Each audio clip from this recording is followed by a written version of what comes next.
a change this fall.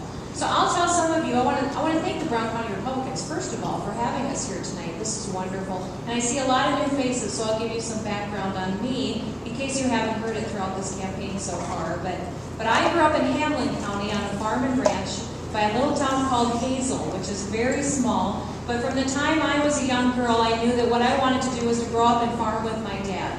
I dreamed about doing that. When I went to college, and actually I came to Northern here for 2 years, and married my husband, and then I was taking classes at SDSU when my dad was killed in a farm accident on our farm. So everything changed that day, obviously. My older brother and sister were living out of state at the time. It was up to me to come home and shoulder my dad's responsibilities, take over the business, and do what South Dakotans do. We come together in times of crisis to make our businesses and our families a success. So I did that. I'll tell you what, I learned very quickly what government regulation and taxation can do to a business. For me, I was young, I was 22 years old, and taking over a farm that we were at that point in time farming about 10,000 acres was a big change, and it was hard.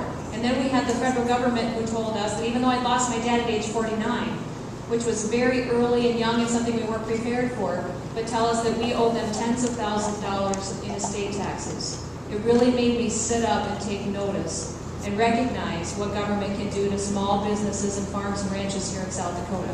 So I got busy. I started serving on a lot of different boards and commissions. I received a couple of awards. I was named South Dakota's Outstanding Young Farmer, South Dakota's Outstanding Young Leader, and I ran for the legislature 4 years ago. The first time I ran was in the fall of 2006. And I'll tell you what, I did something completely different than what our current Congresswoman does.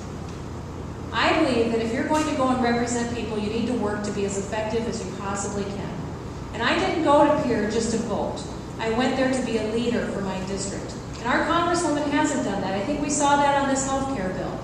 Even though she said she was against the bill and voted against it, she came home and sold her vote against repealing it to avoid a primary. And I don't think that's true leadership. We're in perilous times here in South Dakota and across our country. We need someone who's going to be a leader. And I've proven that while I've been in the legislature. My very first term there, I ran for the executive board.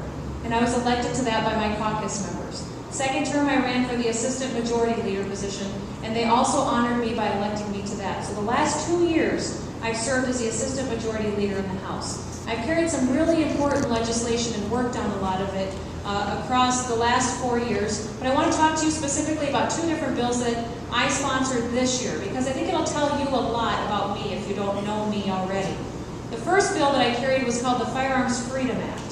It said that any gun or ammunition that's manufactured in South Dakota, stays in South Dakota, is not subject to any federal regulation. And I think that's very important to have legislation and laws like that, because I'm a lifetime member of the NRA, and I'm also a firm defender of our Second Amendment rights. I also carried a bill that had to do with creating jobs in South Dakota. You know, our Congresswoman also said, when she voted for the stimulus package last year, which was over $700 billion, that put us further into debt. We did not pay for that. We borrowed it from countries like China, which obviously we don't agree with any of the principles that they subscribe to. But when she voted for that package, she said it would bring over 10,000 jobs to the state of South Dakota.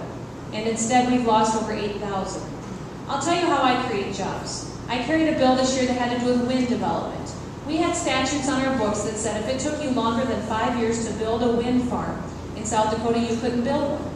We also had problems with easements that made landowners unhappy. We had rural utility companies that had issues. We sat everybody down to the table and started working this summer on solutions. At the beginning of session, we had people on all sides of the issue.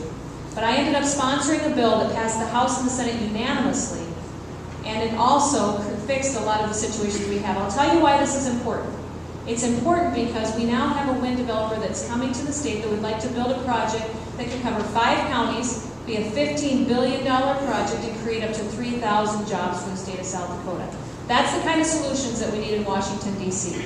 So I'd like to ask for your support.